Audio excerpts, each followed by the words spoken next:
జంతువులలో ప్రత్యుత్పత్తి. 7వ తరగతిలో మొక్కలలో ప్రత్యుత్పత్తిని మనము చదివినాం, నేర్చుకోవడం జరిగింది. జంతువుల ప్రత్యుత్పత్తి, రిప్రొడక్షన్ ఇన్ యానిమల్స్. ఈరోజు 8th క్లాస్ జంతువుల ప్రత్యుత్పత్తి గురించి తెలుసుకున్నాం. ప్రత్యుత్పత్తి విధానాలు. వివిధ జంతువుల యొక్క పిల్లలను మీరు చూశారా? మీరు పట్టిక 3.1లో ఇవ్వబడిన క్రమ సంఖ్యలను 1 మరియు 5లను ఉదాహరణగా తీసుకొని జంతువుల పిల్లల పేర్లను రాయండి. వివిధ జంతువుల పిల్లలను పుట్టడాన్ని మీరు చూసి ఉంటారు. కోడి పిల్లలు, గొంగళి పురుగులు ఎలా పుట్టాయో మీరు చెప్పగలరా? పిల్లి పిల్లలు, కుక్క పిల్లలు ఎలా పుట్టాయి? ఈ పిల్లలు తాము పుట్టక ముందు కూడా ఇప్పుడు ఉన్నట్టుగానే ఉంటాయని మీరు భావిస్తున్నారా? మనం తెలుసుకుందాం. ఈ టేబుల్ 3.1లో జంతువుల యొక్క పిల్లలు. మానవుడు శిశువు, పిల్లి పిల్ల, కుక్క పిల్ల, సీతాకోక చిలుక, కోడి పిల్ల, ఆవు పిల్ల, కప్ప పిల్లగా పిలుస్తాం. మొక్కలలో వలె జంతువులలో కూడా 2 విధాలుగా ప్రత్యుత్పత్తి జరుగుతుంది. అవి లైంగిక ప్రత్యుత్పత్తి, అలైంగిక ప్రత్యుత్పత్తి.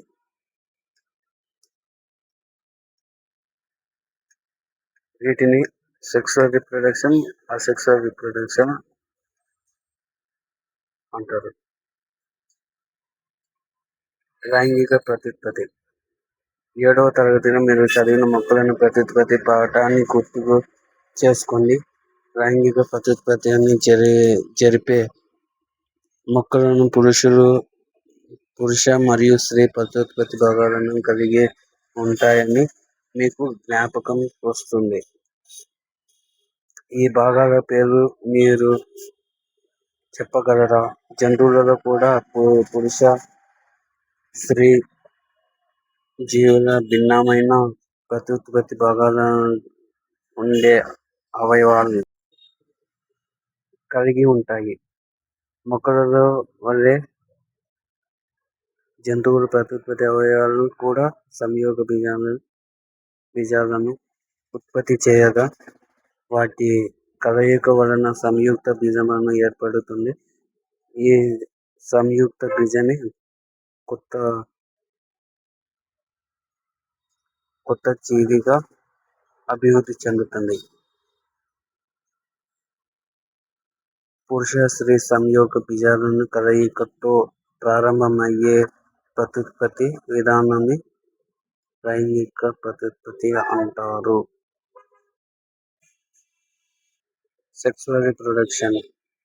Male and female reproductive parts. You can name these parts. In animals also, males and females have different reproductive parts or organs. Like plants, the reproductive parts in animals also produce gametes that fuse to form a zygote. It is the zygote which develops into a new individual. This type of reproduction beginning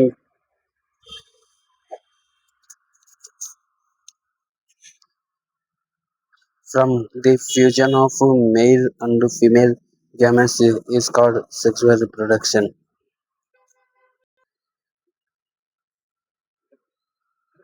మానవులలో ప్రత్యుత్పత్తి భాగాలను మరియు ప్రత్యుత్పత్తి క్రియలను తెలుసుకుందాం.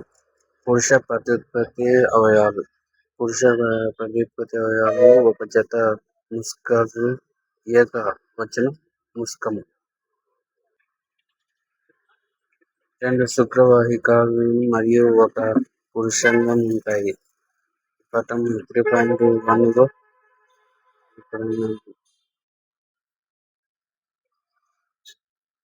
ముస్కాలు ఉత్పత్తి చేసే పురుష బీజ కణాలను శుక్ర కణాలు అంటారు. ముస్కర్ మిలియన్ల కొద్ది శుక్ర కణాలను ఉత్పత్తి చేస్తాయి. పటం 3.2లో ఉంది.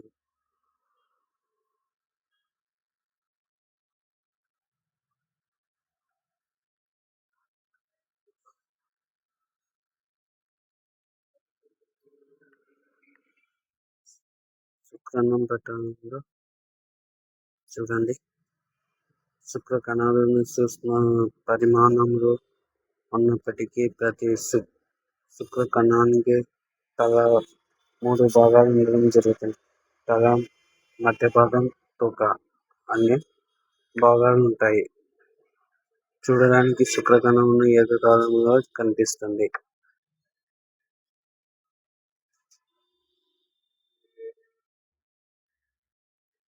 ఈ సూక్ష్మ కణం మానవుని శుక్ర కణం. Reproduction in male reproduction organs. The male reproductive organs include a pair of testes, singular testis, two sperm ducts, and a penis, like this one penis. Figure 3.21. The testis, ducts, and penis. The testis produce the male gametes called sperms. Millions of sperms are produced by the testes. Look at figure 3.2, which shows the picture of a sperm through the sperms are very small in size. Each has a head, a middle part, piece, and tail. Thus it appears to be a single cell.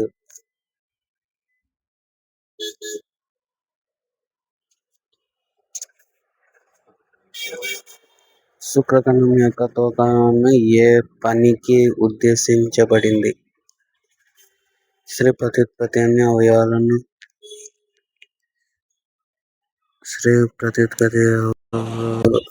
ఒక జత స్త్రీ బీజకణాలు ఒక జత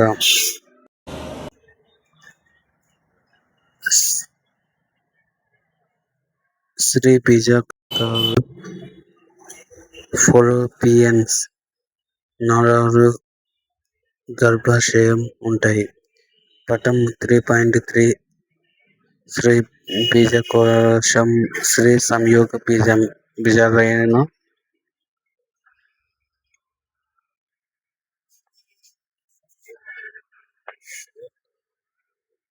అండాలు ఉత్పత్తి చేసే అండాలను ఉత్పత్తి చేస్తుంది. పటం 3.4 మానవులలో ఒక స్త్రీ బీజకోశం నుండి ప్రతి నెల ఒక అండం విడుదలై స్త్రీ బీజవాహికలోకి చేరుతుంది. స్త్రీ శిశువు యొక్క అభివృద్ధి గర్భాశయంలో జరుగుతుంది. శుక్రకణం వలె అండం కూడా ఏకకాలంలో మానవ అండం.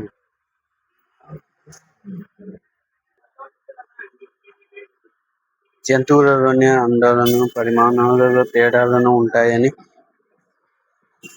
బోజో గుర్తు చేసుకున్నాడు. ఈ అండాలను మానవులోని అండాల వలె అతి చిన్నవిగా ఉండవచ్చు. కోడిలో వలె చాలా పెద్దవిగా ఉండవచ్చు. అండాలన్నిటిలో ఉష్ట్రపక్షి అండం అతి పెద్దది. Female reproductive organs. The female reproductive organs are a pair of ovaries,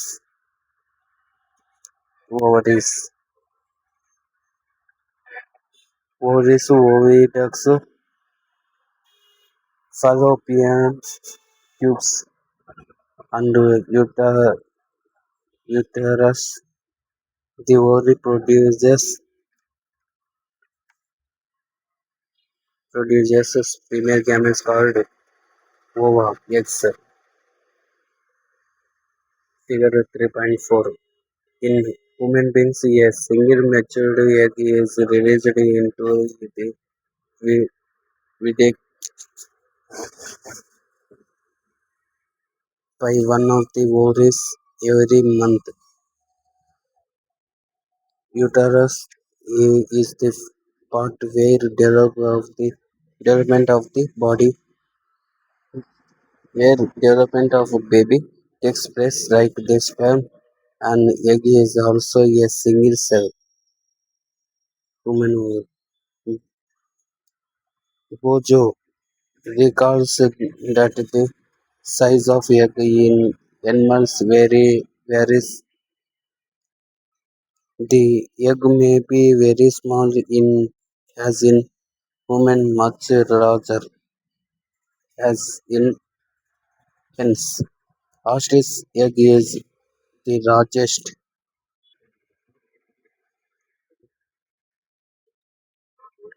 ఫలదీకరణం ఫెర్టిలైజేషన్ అంటారు. ప్రత్యుత్పత్తిలో మొదటి దశ శుక్రకణమండంతో సంయోగం చెందడం. శుక్రకణాలను అండాలను చేరుకున్నప్పుడు వాని ఒక శుక్రకణాలు మాత్రమే అండంతో సంయోగం చెందుతుంది. ఆ అండము మరియు శుక్రకణాలు సంయోగం చెందడాన్ని ఫలదీకరణం అంటారు. ఫలదీకరణం జరిగిన సమయంలో శుక్రకణాలు మరియు అండం యొక్క కేంద్రకాలు కలిసి ఒకే కేంద్రకముగా ఏర్పడతాయి. దీని దీని ఫలితంగా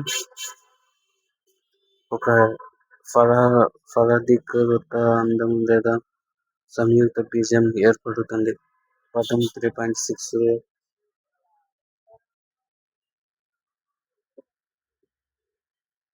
ఇది ఒక జీవి ఫలదీకరణం ప్రక్రియను అనేది తల్లి నుండి వచ్చిన అండములను మరియు తండ్రి నుండి వచ్చిన శుక్రకణముల కలయిక కావున శిశువు కొన్ని లక్షణాలను తండ్రి నుండి ఆనువంశికంగా సంక్రమిస్తాయి. మీ సహోదరుడు లేదా సహోదరిని చూడండి.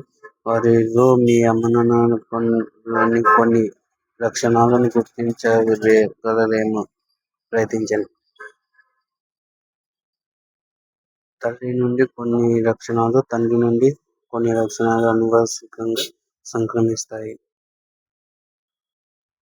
స్త్రీ జీవి శరీరం లోపల ఫలదీకరణం జరిగితే దానిని అంతర ఫలదీకరణం అంటారు.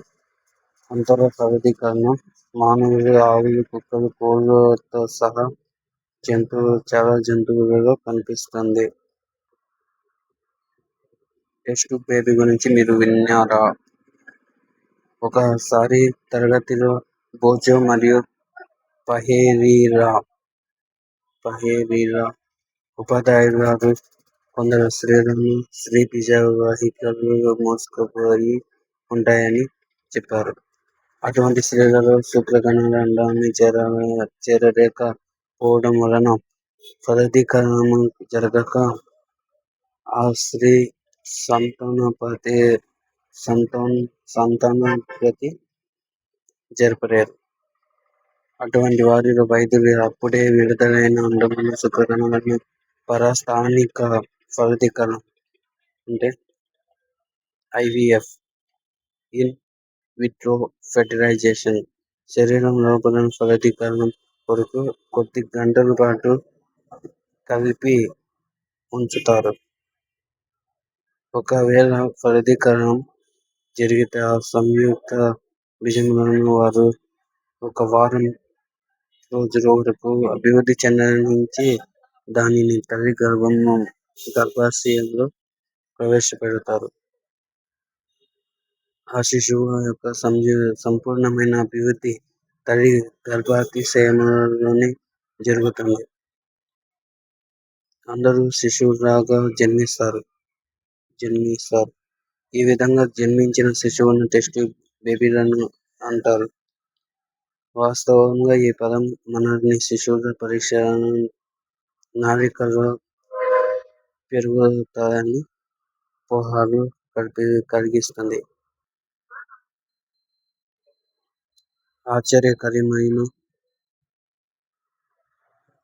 ఆశ్చర్యకరమైన విషయం ఏమిటంటే చాలా జంతువులలో ఫలదీకరణం జీవి శరీరానికి లోపల జరుగుతుంది. ఇటువంటి జంతువులలో ఫలదీకరణం నీటిలో జరుగుతుంది. ఇది ఎలా జరుగుతుందో చూద్దాం.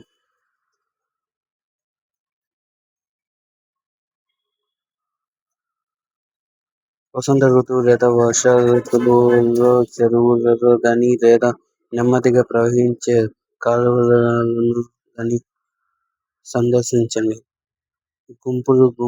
గుంపులుగా నీటిలో తేలియాడుతూ ఉండే కప్పలను యొక్క గుట్టును చూడండి.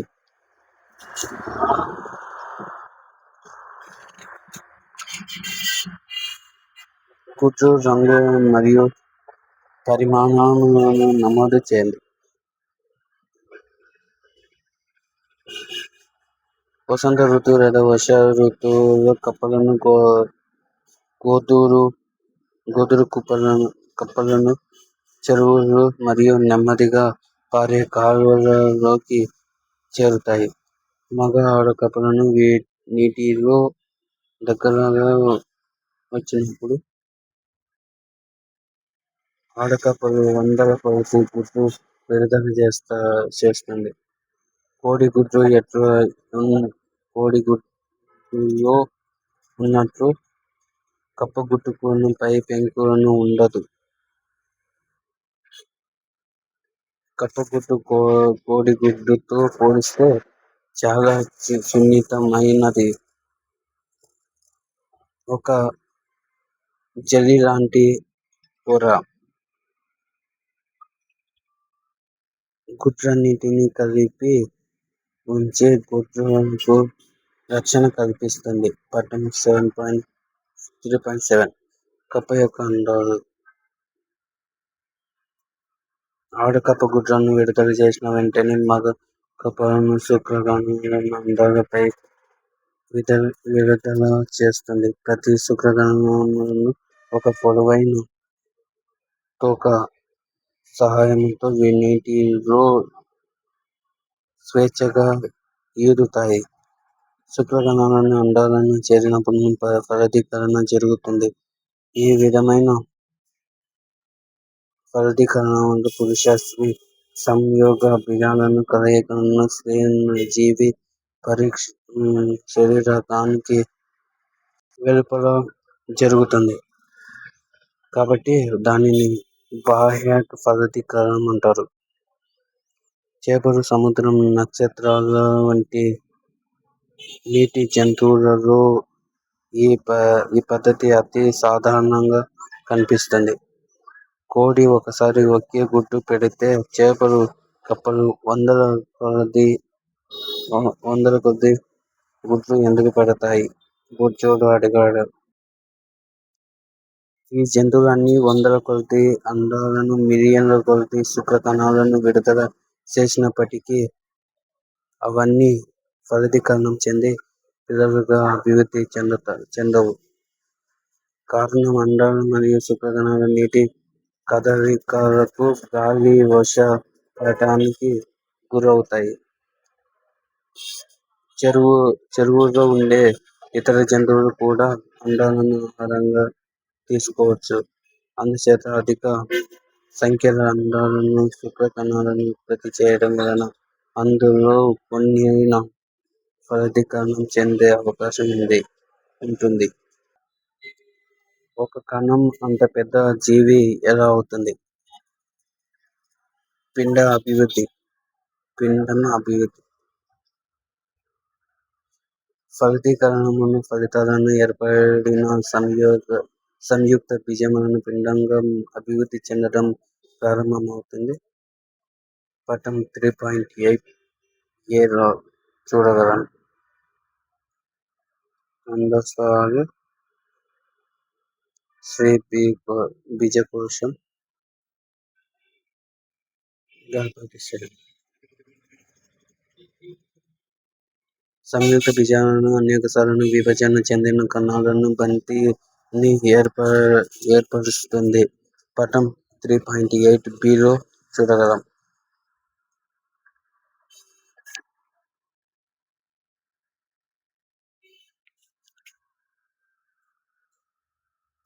ఆ కణాల సమూహాలు ఏర్పడి శరీరంలోని వివిధ కణజాలాలు మరియు అవయవాలుగా అభివృద్ధి చెందుతాయి. ఇలా అభివృద్ధి చెందుతున్న నిర్మాణాన్ని పిండం అంటారు. పిండం తదుపరి అభివృద్ధి జరగటం కోసం గర్భాశయ గోడలకు అతుక్కుంటుంది.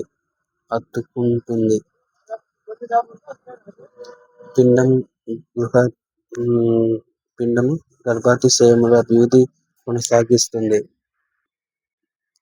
క్రమంగా శరీర భాగాలైన చేతులు, కాళ్ళు, తల, కళ్ళు, చెవులు మొదలగునవి అభివృద్ధి చెందుతాయి. శరీర భాగాలన్నీ గుర్తించగలిగేటట్లు ఉండే పిండం దశను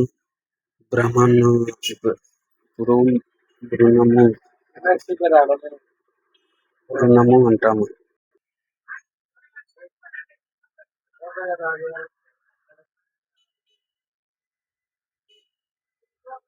శరీర భాగాలన్నీ గుర్తించగలిగేటట్లు ఉండే పిండం దశను భ్రూణము అంటారు. భ్రూణము యొక్క అభివృద్ధి పూర్తి అయిన తర్వాత తల్లి ఆ శిశువుకు జన్మనిస్తుంది.